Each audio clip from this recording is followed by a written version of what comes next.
Magandang morning guys. At sa panibagong video natin. Ito, tayo magkakabit naman ng gutter dito sa nipa o fascia board na ating ikinabit kahapon. So bali ito ang ating mga gamit sa paglalatero. So nayari na tayo sa mason, sa karpintero, ngayon naman laterong pulpul. Ayan, at ito kakantuhan natin to. Ayan, ayun yung mga gamit natin.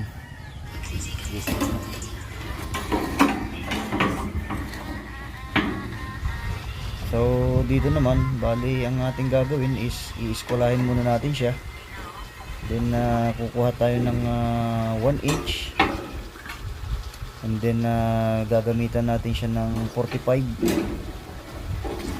Yan, 45 degree. So ayan, bali gumawa lang po tayo ng improvised na lata na 45 ng kaliwa. So ayan, guguhitan lang natin siya dyan pababa.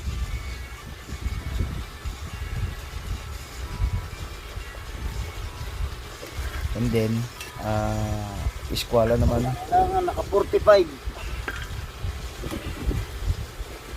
Iskwalahin naman natin siya guys. So yan. And then 45 ulit.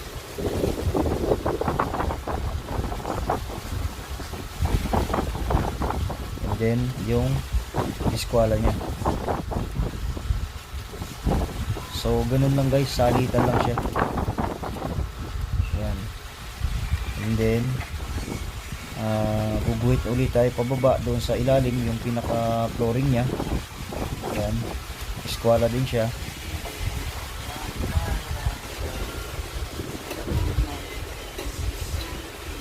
So bali iputin natin siya, guguhitan din natin siya papunta ron sa likod.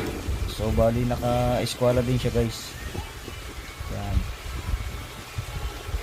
Ito kasi magsisilbing stopper ng tubig. I-bend natin siya paloob, gugupitin natin siya, and then babalokputin natin siya paloob. Siya yung magsisilbing harang doon sa tubig. At itong isa na to, tong side na to, gugupitin din natin siya, and then babalokputin din natin siya paloob. So bali sila yung magsisilbing stopper ng tubig para hindi lumabas yan sa dulo. So bali pagkayari niyan guys, ito umpisa na natin siyang gupitin.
So ayan guys, at nagupit na natin, and then natupi na natin yung kanto nitong gutter.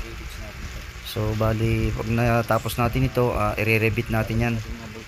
Yan yung loob na yan para kapit siya, and then lalagyan natin siyang takip yan sa gilid. So ganun din, magtatabas naman tayo ng side flashing para dyan naman natin siya itatakip sa ginawa nating gutter.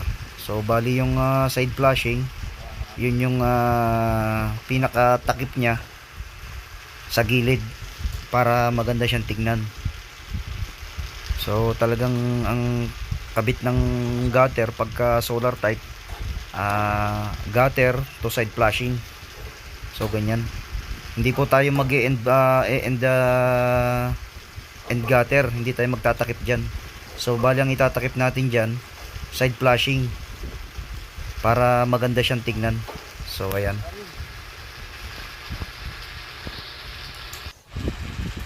So ngayon naman, kukuha naman tayo ng side flashing at isusukat naman natin to dito sa gutter na ating ginawa. So yan yung itatakip natin dyan sa gutter. So bali tatabas tayo ng 30 cm or 12 inches. Ayan, and then ganun din, same process din. Ikakat din natin siya ng 45 para makuha din natin yung 45 na tupi dito sa gutter nating ginawa. So ayan, at ating susukatin uli mula dun sa dulo. Sukat tayo ng 12 inches, guguhitan natin siya, and then dyan sa kabila 12 inches din ang haba niyan. So i-eskwalahin natin siya para makuha natin yung tamang sukat. Mahalaga kasi guys na sa gagater natin ay eskwalado yung ating gagawin para maganda ang maging resulta. Yan. So bali gumawa lang kasi ako ng improvise na 45 degree para dito sa pagkanto nitong gutter at nitong side flashing. So ayan. So bali pag natapos na natin siyang guhitan,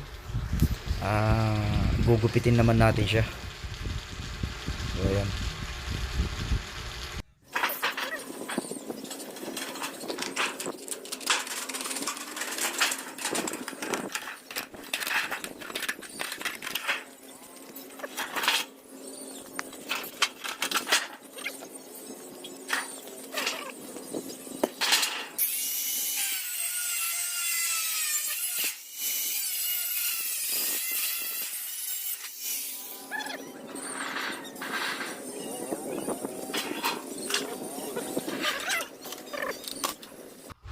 So matapos natin siyang gupitin, ipo 45 degree naman natin siya guys.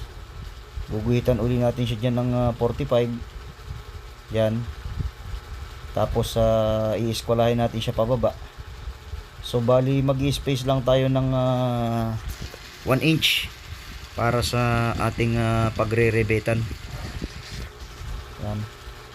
I-eskwalahin natin siya, kukuhanin natin 45 degree hanggang dun sa baba, and then same process, gugupitin din natin siya. So ganun lang kasimple ang paggawa ng ganitong kanto ng Banawi type gutter.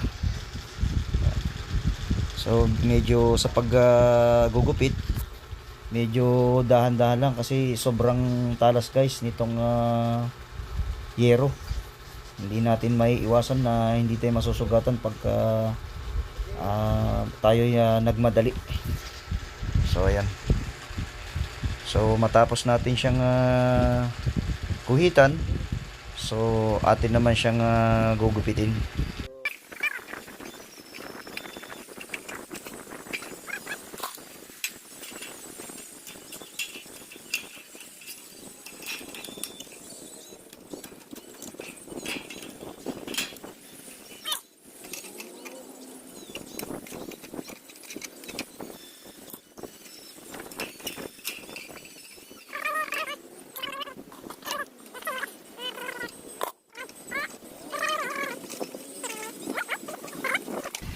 So natapos na natin guys gupitin itong side flashing.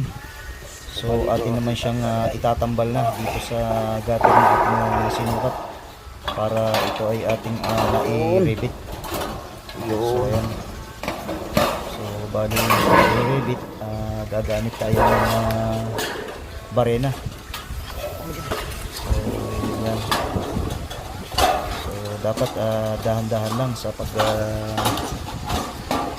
babarena kasi may tendency din naman na tayo masugatan din dito sa gutter na ito or dumaplis yung grinder pagka ito'y ating binutas dito sa side flashing at dito sa gutter.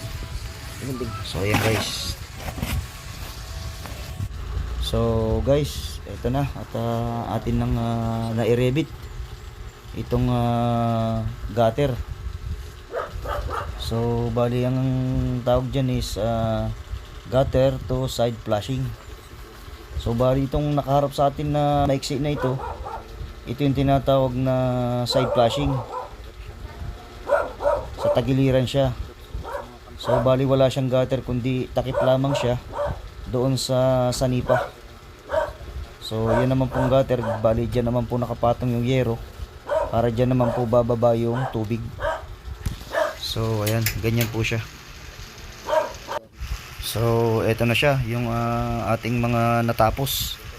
So bali pinalalagyan ko na siya ng bulkasil doon sa loob para hindi siya tumagas kapag lumakas man ang ulan. So bali ganyan ang itsura niya guys. So ayan. Kailangan bawat butas na ating makikita takpan natin ng bulkasil pati yung pinagrebetan kasi pag hindi natin siya nalagyan ng bulkasil may tendency na tutulo siya dyan. So bali yan.